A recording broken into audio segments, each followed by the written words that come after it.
सूत जी ने शौनकादिक ऋषियों से कहा कि जब वो ब्राह्मण वन में चला गया, तब धुंधकारी ने अपनी माता को मार पीट कर कहा कि द्रव्य घर में कहाँ गड़ा है, हमको बतला दे, नहीं तो तुझको मार डालूंगा। उसने मारने के डर से कहा कल बतला दूंगी। उस समय ये बात कहकर ब्राह्मणी ने बेटा के हाथ से अपना प्राण बचाया, पर उसके घर में कुछ द्रव्य नहीं था जो बेटे को बतलाती, इसलिए मारपीट के डर से वो रात को कुएं में गिरकर मर गई। जब गोकर्ण ने धुंधकारी का ये हाल देखा, तब अपना रहना वहां उचित न जानकर वो तीर्थ यात्रा करने बाहर चला गया। गोकर्ण ऐसा महात्मा व ज्ञानी हुआ कि दुख व सुख, शत्रु व मित्र को एक साथ समझकर दिन रात्रि शिवाय भजन स्मरण परमेश्वर के कुछ दूसरा उत्तम नहीं रखता था। गोकर्ण के जाने के उपरांत धुंधकारी अकेला घर में रहकर चोरी ठगी करके वैश्या को धन देने लगा।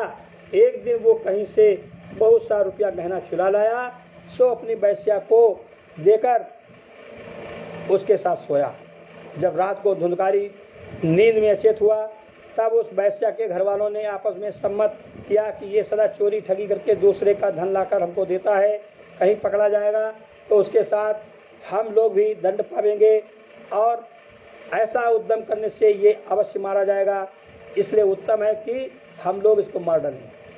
उन्होंने आपस में विचार करके धुंधकारी को फांसी लगाकर अपने घर में लटका दिया, किंतु फांसी लगाने से उसका प्राण नहीं निकला। तब जलती जलती लकड़ियों से उसका मुंह जलाकर मार डाला व घर के भीतर गड्ढा खोदकर उसे गाड़ दिया। जब उस वैश्या के पड़ोसियों ने पूछा कि धुंधकारी जो तुम्हारे घर आता जाता था, इन दिनों दिखाई नहीं देता, तब उस वैश्या ने कहा कि कहीं रोजगार करने वास्ते गया है। ये बात सच समझकर समझना कि वैश्या किसी की मित्र नहीं होती, पहले द्रव्य लेकर पीछे प्राण मारती है, ऊपर से उसकी जिह्वा अमृत रूपी रहती और पेट में विष भरा रहता है। द्रव्य लेने से काम रखकर किसी से प्रीत नहीं करती। जब धुंधकारी इस तरह मरकर प्रेत हुआ, तब गर्मी, बरसात, धूप, प्यास व जाड़ा उसको बहुत सताने लगा। जब गोकर्ण ने कहीं तीर्थ में किसी से सुना कि तुम्हारा भाई धुंधकारी मर गया व उसकी क्रिया कुछ नहीं हुई, तब गोकर्ण ने गया जी में जाकर उसका श्राद्ध कर दिया। वह जिस जिस तीर्थ पर गोकर्ण का जाना होता, वहाँ वहाँ धुंधकारी का श्राद्ध कर देते थे। जब तीर्थ करने के उपरांत गोकर्ण अपने स्थान पर आकर रात्रि को सोए, तब उन्होंने धुंधकारी को प्रेत योनि में इस तरह देखा कि वो कभी बैल, कभी हाथी, कभी बकरा, कभी भैंसा, कभी मनुष्य, कभी बड़ा, कभी छोटा, कभी बन जाता था। जब गोकर्ण ने उसको प्रेत जानकर मन में धैर्य धरने के उपरांत उससे पूछा कि तो भूत प्रेत या राक्षस कौन सा, कहाँ से आया, अपना हाल हमसे बता। तब गोकर्ण की बात सुनकर धुंधकारी बहुत रोया, पर उसे बोलने की सामर्थ्य नहीं थी जो अपना हाल कहे।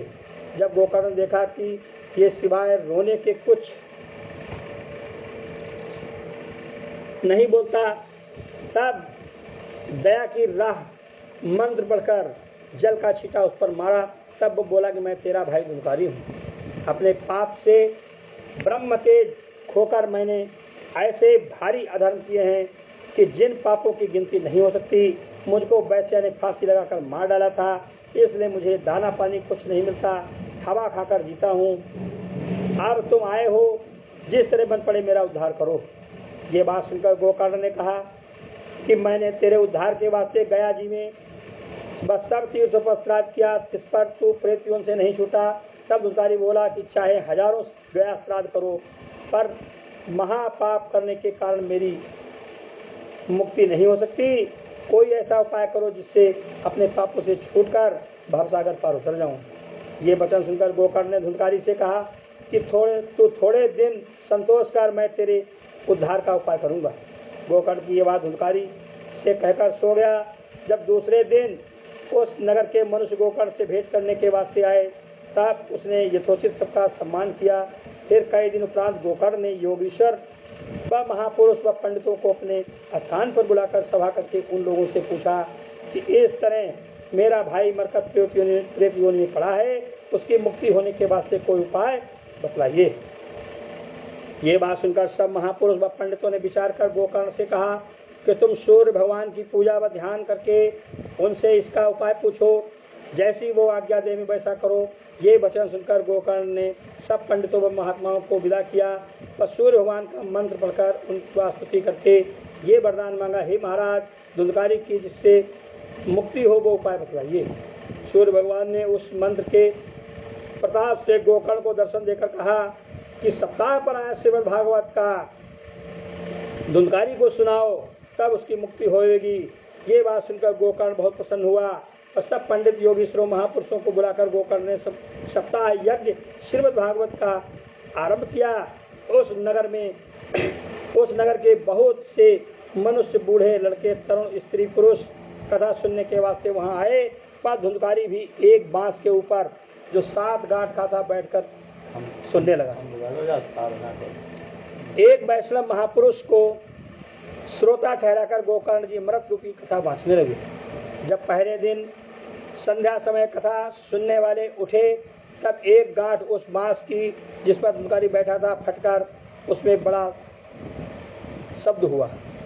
उसे सुनकर सबको बड़ा आश्चर्य हुआ। फिर दूसरे दिन कथा होने से दूसरी गांठ टूट गई।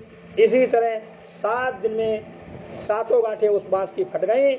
12वां स्कंद कथा सुनने के प्रताप से धुंधकारी प्रेत योनि छोड़कर दिव्य रूप चतुर्भुजी मूर्ति श्याम सुंदर के समान हो गया। वह पीताम्बर पहने हुए गोकर्ण के पास जाकर नमस्कार करके बोला, महाराज, आपने मुझे बड़े पापों से छुड़ाकर कृतार्थ व मुक्ति को कृतार्थ किया। सिवाय श्रीमद् भागवत के कोई दूसरा उपाय इन पापों से छुड़ाने व मुक्ति देने वाला नहीं है।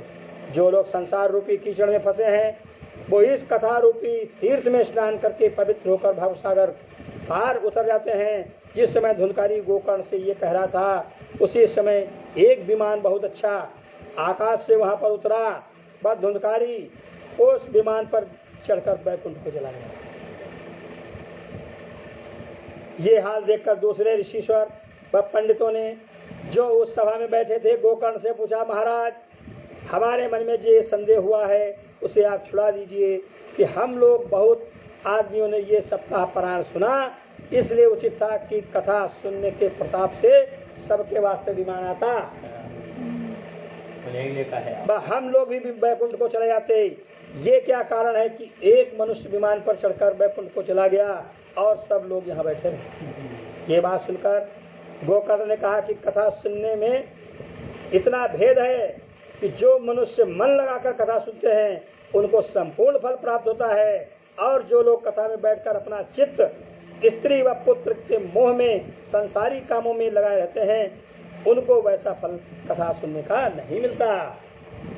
एक चित्त होकर सुनने से मुक्ति मिलती है। ये वचन सुनते ही श्रोता लोगों ने लज्जित होकर गोकर्ण से कहा, महाराज, आप दया करके एक सप्ताह और सुनाइए, जिसमें तुम्हारी कृपा से हम लोग भी भवसागर पार उतर जाएं। गोकर्ण ने उन लोगों के कल्याण के वास्ते श्रावण के महीने से दूसरा पारायण आरंभ किया। उस कथा को बहुत से लोगों ने मन लगाकर सुना। तब बहुत विमान आकाश से आकर वहां उपस्थित हुए और सब श्रोता लोग गोकर्ण को धन्य धन्य कहकर बोले, महाराज, तुम्हारी कृपा से हम लोगों का उद्धार हुआ। कथा संपूर्ण होने के उपरांत श्री कृष्ण जी महाराज बैकुंठ से वहां पधारे। वह गोकर्ण को अपने पास विमान पर बैठाकर गोलोक में ले गए। सब श्रोता भी इसी तरह विमानों पर चढ़कर उसी तन से बैकुंठ को चले गए, जिस तरह सब अयोध्यावासी रामचंद्र जी के साथ सदैव बैकुंठ को गए थे। जिस स्थान पर सूर्य व चंद्रमा नहीं पहुंच सकते, उस जगह संसारी मनुष्य इस भागवत कथा के प्रताप से पहुंच जाता है। जितना श्रीमद् भागवत सुनने और पढ़ने का महात्म्य और पुण्य है, उतना फल यज्ञ, तप, व्रत, तीर्थ, दानाद का नहीं होता। इसका महात्म्य सबसे अधिक समझना चाहिए। बोल शंकर भगवान की जय।